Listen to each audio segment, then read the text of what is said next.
पितृपक्ष की पौराणिक कथा। श्राद्ध की कहानी। पितृपक्ष की पौराणिक कथा। हिंदू धर्म में पितृपक्ष की अवधि को बहुत ही महत्वपूर्ण माना जाता है। इस अवधि में पितरों के निमित्त श्राद्ध, तर्पण और पिंडदान आदि करने का विधान है। माना जाता है कि इससे उन्हें तृप्ति मिलती है और वे हमें सुख समृद्धि का आशीर्वाद देते हैं। यह भाद्रपद पूर्णिमा से अश्विन अमावस्या तक चलता है। पितृपक्ष में तर्पण और पिंडदान से पितृ प्रसन्न होते हैं। पितृपक्ष लगभग 15 दिन की अवधि के होते हैं, जिसमें लोग अपने पूर्वजों को भोजन, श्राद्ध, तर्पण आदि कर उन्हें श्रद्धांजलि देते हैं। माना जाता है कि इस समय पितृलोक से धरती पर आते हैं। देखा जाए तो यह पितरों की कृपा प्राप्ति के लिए एक उत्तम समय माना गया है। वहीं अगर कोई व्यक्ति पितृदोष से परेशान है तो पितृपक्ष में वह इससे छुटकारा पाने के लिए उपाय कर सकता है, जो लाभकारी साबित होते हैं। पितृपक्ष की शुरुआत भाद्रपद पूर्णिमा से होती है और यह अश्विन मास की अमावस्या तिथि तक चलता है। इस बार पितृपक्ष 17 सितंबर 2024 से शुरू हो गया है, जो 2 अक्टूबर तक रहेगा। इस दौरान लोग अपने पितरों के निमित्त अश्विन कृष्ण पक्ष में तर्पण और श्राद्ध कर्म आदि करते हैं। इन्हें श्राद्ध के नाम से भी जाना जाता है। अभी पितृपक्ष चल रहा है और 16 दिन के श्राद्ध पक्ष में सनातन धर्मी अपने पितरों को याद करते हैं और उनकी आत्मा की शांति के लिए सभी वैदिक अनुष्ठान करते हैं। लेकिन बहुत कम लोग जानते हैं कि 16 दिन का पितृपक्ष दानवीर कर्ण की एक भूल के कारण बनाया जाता है और कर्ण के कारण ही पितृपक्ष मनाने की परंपरा शुरू हुई थी। आइए ये जानते हैं इसके पीछे क्या है धार्मिक मान्यता। पुराणों के मुताबिक पितृपक्ष में दान पुण्य का विशेष विधान होता है और इसका फल जीवात्मा को स्वर्ग लोक में प्राप्त होता है। महाभारत के अनुसार सबसे पहले महातपस्वी अत्रि ने महर्षि निमि को श्राद्ध के बारे में उपदेश दिया था। इसके बाद महर्षि निमि ने श्राद्ध करना शुरू कर दिया। महर्षि को देखकर अन्य ऋषि मुनियों ने पितरों को श्राद्ध देने लगे। लगातार श्राद्ध का भोजन करते करते देवता और पितृ पूर्ण हो गए। पुराणों में भी पितृपक्ष को बहुत अधिक महत्व दिया गया है। कई सारी पौराणिक और लोक कथाओं में भी इसका वर्णन है, लेकिन बहुत कम लोगों को यह पता होगा कि महाभारत में श्राद्ध क्यों किया गया था। बता दें कि पितृपक्ष में श्राद्ध की शुरुआत महाभारत काल से चली आ रही है। श्राद्ध कर्म की जानकारी भीष्म पितामह ने युधिष्ठिर को दी थी। इसके पीछे की पूरी कहानी है कि हिंदू धर्म में पितृ को 84 लाख योनियों से एक माना गया है। मान्यता है कि विभिन्न लोकों में रहने वाले ये दिव्य आत्माएं संतुष्ट होने पर व्यक्ति पर अपना आशीर्वाद बरसाती हैं, जिससे मनुष्य को धन, यश, कीर्ति आदि की प्राप्ति होती है और कुल की वृद्धि होती है। इस तरह से देखें तो पितृपक्ष के दौरान किया जाने वाला श्राद्ध पूर्वजों के प्रति अपनी श्रद्धा और कुटिलता को व्यक्त करने का माध्यम है, जिससे प्रसन्न होकर पितृ सुख समृद्धि का प्रदान करते हैं। मान्यता है कि जब मृत्यु के बाद सूर्यपुत्र कर्ण की आत्मा स्वर्ग पहुंची तो उन्हें वहां पर खाने के लिए भोजन की बजाय ढेर सारा स्वर्ण दिया गया। तब उन्होंने इंद्र देवता से इसका कारण पूछा। इंद्रदेव ने कर्ण को बताया कि पृथ्वी पर रहते हुए उन्होंने कभी भी अपने पितरों के निमित्त भोजन, दान, तर्पण आदि नहीं किया। तब कर्ण ने जवाब दिया कि उन्हें अपने पूर्वजों के बारे में कुछ भी ज्ञात नहीं था, इसीलिए अनजाने में उनसे यह भूल हुई।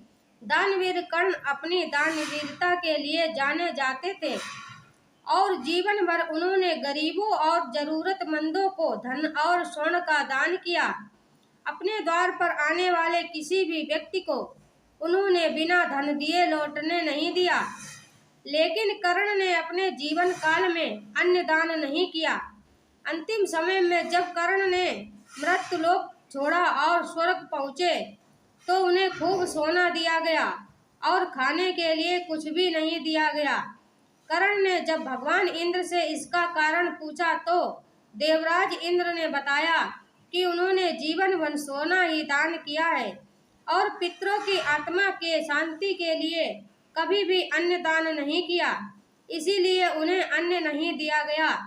तब कर्ण ने इस बात को लेकर अनभिज्ञता जाहिर करते हुए कि मुझे अन्न दान के महत्व की जानकारी नहीं थी।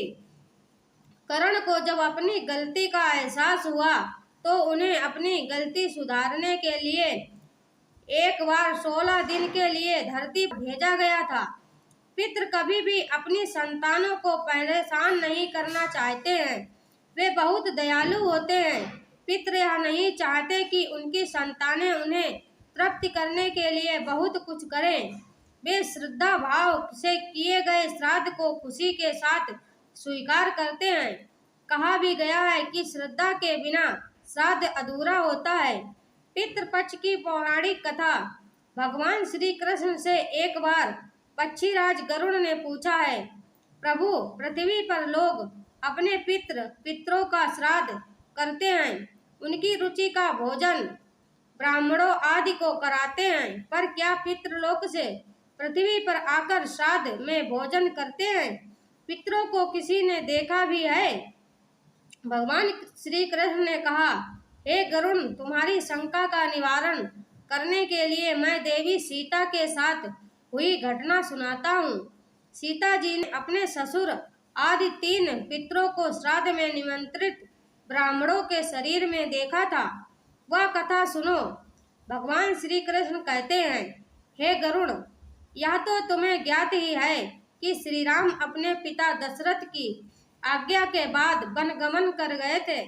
साथ में देवी सीता भी थी। बाद में श्री राम को यह पता लग चुका था कि उनके पिता उनके वियोग में शरीर त्याग चुके हैं। जंगल जंगल घूमते सीता जी के साथ श्री राम ने पुष्कर तीर्थ की भी यात्रा की। अब यह श्राद्ध का अवसर था। ऐसे में पिता का श्राद्ध पुष्कर में हो, इससे श्रेष्ठ क्या हो सकता था। तीर्थ में पहुंचकर उन्होंने श्राद्ध की तैयारियां आरंभ की। श्री राम ने स्वयं ही विभिन्न फल एवं अन्य उचित खाद्य सामग्री एकत्र की। जानकी जी ने भोजन तैयार किया। उन्होंने एक पके हुए फल को सिद्ध करके श्री राम जी के सामने उपस्थित किया। श्री राम ने ऋषियों और ब्राह्मणों को सम्मान सहित आमंत्रित किया। श्राद्ध कर्म में दीक्षित श्री राम की आज्ञा से स्वयं दीक्षित होकर सीता जी ने उस धर्म का सम्यक और उचित पालन किया और सारी तैयारियां संपन्न हो गईं। अब श्राद्ध में आने वाले ऋषियों और ब्राह्मणों की प्रतीक्षा थी। उस समय सूर्य प्रकाश आकाश मंडल के मध्य पहुंच गए और दिन का 8वां पहर था अथवा दोपहर हो गई थी।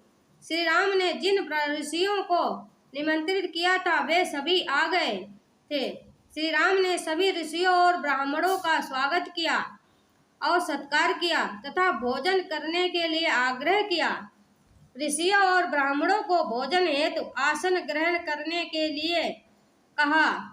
आसन ग्रहण करने के बाद सीता भोजन परोसने के लिए वहां आई और कुछ भोजन परोसा और उनके बीच भी गई और अचानक ही जानकी जी भोजन करते ब्राह्मणों और ऋषियों के बीच से निकली और तुरंत वहां से दूर चली गई। सीता जी लताओं के मध्य छिपकर जा बैठी। यह क्रियाकलाप श्री राम देख रहे थे। सीता के इस कार्य से श्री राम कुछ चकित हो गए। फिर उन्होंने विचार किया कि ब्राह्मणों को बिना भोजन कराए साध्वी सीता लज्जा के कारण कहीं चली गई होंगी। श्री राम जी ने सोचा, अचानक इस कार्य का क्या कारण हो सकता है। अभी यह जानने का समय नहीं है। जानकी से इस बात को जानने से पहले मैं इन ब्राह्मणों को भोजन करा लूं, फिर उनसे बात का कारण पूछूंगा। ऐसा विचार कर श्री राम ने स्वयं उन ब्राह्मणों को भोजन कराया। भोजन के बाद ऋषियों को विदा करते समय भी श्री राम के मस्तिष्क में यह बात रह रह कर उमड़ रही थी। सीता की ने ऐसा अप्रत्याशित व्यवहार क्यों किया? उन ब्राह्मणों के चले जाने पर श्री राम ने अपनी प्रीतमा सीता जी से पूछा, ब्राह्मणों को देखकर तुम लताओं की ओट में क्यों छिप गई थी? यह उचित नहीं जान पड़ा। इससे ऋषियों के भोजन में व्यवधान हो सकता था, वे कुपित भी हो सकते थे। श्री राम बोले, हे सीते, तुम्हें तो ज्ञात है कि ऋषियों और ब्राह्मणों को पितरों के प्रतीक माना जाता है। ऐसे में तुमने ऐसा क्यों किया? इसका कारण जानने की इच्छा है, मुझे कारण बताओ। श्री राम के ऐसा कहने पर सीता जी मुंह नीचे कर सामने खड़ी हो गई और अपने नेत्रों से आंसू बहाती हुई बोली, हे नाथ, मैंने यहाँ जिस प्रकार का आश्चर्य देखा है उसे आप सुने। इस श्राद्ध में उपस्थित ब्राह्मणों की अगली पात में मैंने दो महापुरुषों को देखा था जो राजा जैसे प्रतीत हो रहे थे। ऋषियों और ब्राह्मणों के बीच सजे धजे राजा महाराजा जैसे महापुरुषों को देख मैं अचरज में थी। तभी मैंने आपके पिताश्री के दर्शन भी किए, वह भी सभी तरह के राजसी वस्त्रों और आभूषणों से सुशोभित थे। आपके पिता को देखकर मैं बिना बताए एकांत में चली आई थी। मुझे न केवल लज्जा का बोध हुआ वरन मेरे विचार में कुछ और ही आया। तभी निर्णय लिया, हे प्रभु, पैरों की छाल बक्कल धारण करके मैं अपने ससुर के सम्मुख कैसे जा सकती थी? मैं आपसे यह सत्य ही कह रही हूँ। अपने हाथ से राजा को मैं वह भोजन कैसे दे सकती थी जिसके दासों के भी दास हैं?